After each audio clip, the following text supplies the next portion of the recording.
চন্দননগরে জগদ্ধাত্রী ঠাকুর দেখতে যাওয়ার fifth part বা লাস্ট পার্ট নিয়ে চলে এসেছি। যেমনটা আগের পার্টে বলেছিলাম যে সোনার ঠাকুর দেখাবো, তো চলে এসেছি সেখানেই। আর আগের বছর এসেছিলাম বিকেলে, তাই একটুও ভিড় ছিল না, ফাঁকায় ফাঁকায় দেখেছিলাম। কিন্তু এবছর এসেছি সন্ধেবেলা।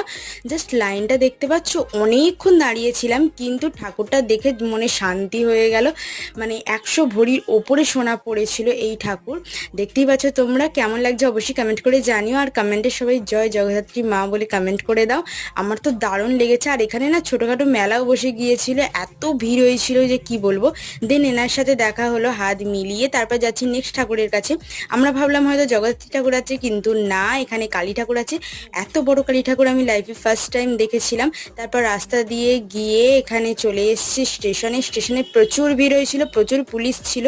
ফাইনালি বাড়ি এসেছি, এসে দেখছি আমি নাকেরই পরিনি। ওয়াও! দেন বিরিয়ানি খেয়ে নিলাম। Thank you for watching, subscribe for more, bye by.